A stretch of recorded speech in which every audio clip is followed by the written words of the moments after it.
And to Coach Del Piombo, blocking is something they spend a lot of time on. To her, blocking is a mentality. It's not all technical. It's a little bit of go get the ball and find a way to stop someone.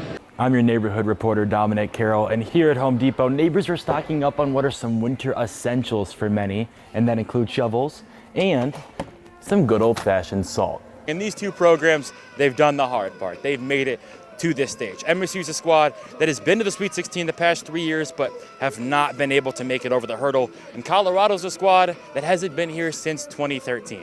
And in this match, it's a poetic one. MSU started their season off against Colorado.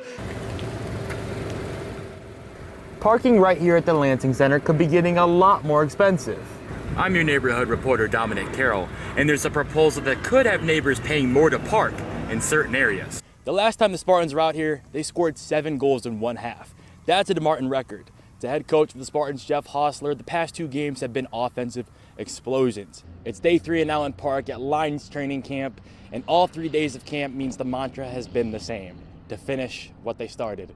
It was electric in Comerica for Monday Night Baseball as the Tigers dominated the first-place team in the AL West, the Houston Astros, 10-0.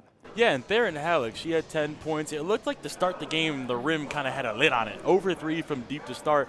But those were only misses. She's still playing pretty good in this game. There are over 11,500 fans were packed inside these Breslin Center seats in the Spartans' last one out, where they got swept 3-0. She's the reigning Big Ten Freshman of the Week. She's only been with the team since June, but despite that, coach has called her a leader for this team.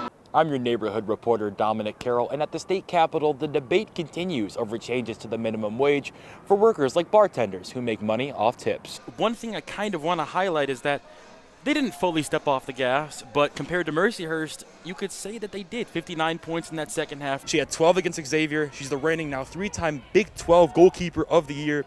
So that pressure that coach feels is alleviated is for a reason. But you can't forget about Riley Green, who hit his 29th homer of the season. He's tied for 8th in the MLB. Tigers manager AJ Hinch, he's loving it. Guys, Colorado making it to the stage, having the most amount of wins in their program history. Their head coach, Danny Sanchez, says these are the types of goals you set in July.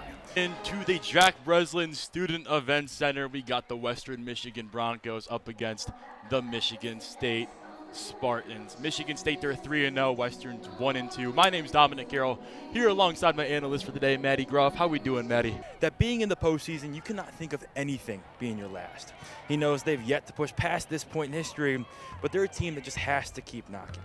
He knows Colorado can flip this game upside down in an instant, but his group is just as capable. Thank you so much, Kyle. A chaotic game for MSU. They were just causing disruptions left and right. Kennedy Blair, 14, 8-8. She had a great game today.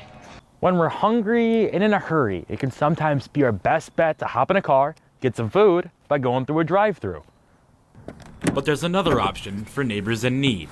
With most of the Pride healthy this season, under 3 weeks away from week 1, Coach Campbell thinks having guys that can do it all will give Detroit plenty of options. It's November and we've still got this nice weather, which means there's still a chance to get outside. Speaking of three-pointers, that Theron Halleck half-court 3 had the entire Breslin booming. Could you hear the reaction from the fans in the stadium? The nation's top-ranked running back in Savion Hyder announced his commitment to Michigan today, choosing Michigan over schools like Ohio State, Tennessee, and Georgia. Right now, they're versatile. The front end, they're getting to the quarterback. The back end, they're staying sticky. As for the offensive side of the ball, though, they're going through some growing pains. Working out, staying active, it all falls under the same category of fitness. With gym culture being maybe the most popular it's ever been. Michigan State before they head into conference play. Yeah, and soon they're heading over to the Bahamas. That'll be fun, I'm sure. I wish I could join in the Bahamas. That'd be a great time. I mean, we have our first snowfall here in East Lansing. Get that yuck out of here. Let me get in the sun and get some relaxation. You say it's yuck. I love it. I woke up this morning. You posted your first ever double-double of the season yesterday. Did the same thing again today. What's been the secret to finding this rhythm for you? You score less than a minute into the game and then again off a PK. Walk me through those moments. You went up against a team that's very known for their blocking, but that didn't seem to matter to you guys at all. You guys stayed sound offensively despite losing that third set. What does that say about your team's chemistry? Coach tells me you guys have been in the weight room, though, a little bit. Is that the contributing factor to your confidence at the plate?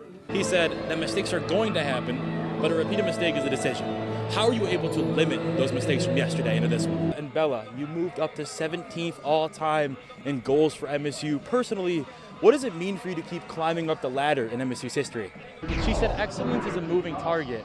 It was definitely moving all over the place tonight. And Coach, it seemed like Buffalo really came out with the advantage, but after halftime, MSU hit a gear shift or something. Can you tell me what happened at halftime? This is the third straight game where you guys have shot at least 50% from the field. Can you just tell me what's gone into that? What is going to be the deciding factor in making this team 9-0?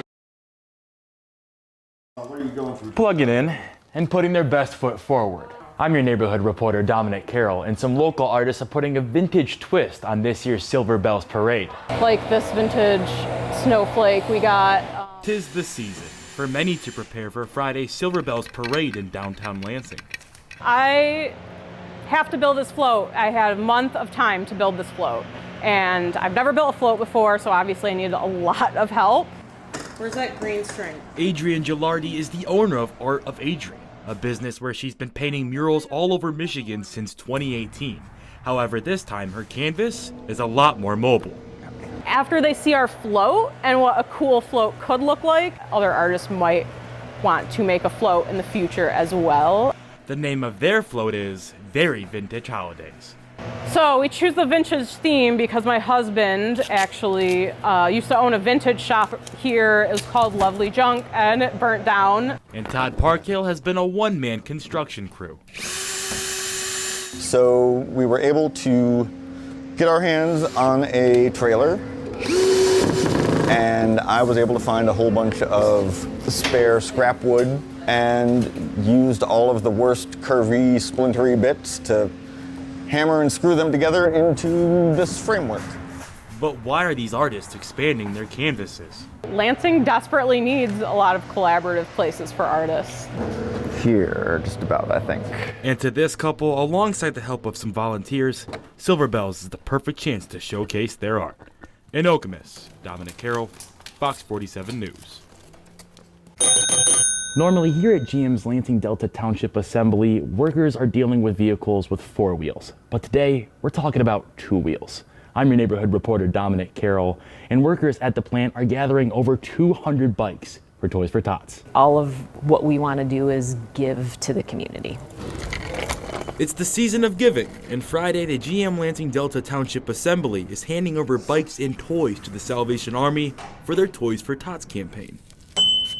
Pretty exciting to see the giving spirit of individuals. That's an exciting day when we start packing all this stuff up, and then we actually take it over to the spot where the Salvation Army eventually hands it out to the kids. The plant has ran the event for the past 5 years. Last year was our record of 66, so our goal was to try to reach 100, and this membership this year just crushed it with 200 plus bikes. And even though workers of the plant are embodying the holiday spirit, there's still room for some friendly competition. We have teams of anywhere from 4 to 6 team members on a team. And in those teams, the name of the game is who can gather the most brand new bikes. We challenge each other just to do something for the community because the community always supports us. To Mike Huerta, the president of the UAW Local 602 in Lansing, the look on children's faces is one of the many gifts during Christmas time. When they see it, it's always great to see their eyes. They're stunned at how generous this Local 602 and Lansing Delta Township General Motors workers are. In Lansing, I think they're going to be blown away again this year. Dominic Carroll, Fox 47 News.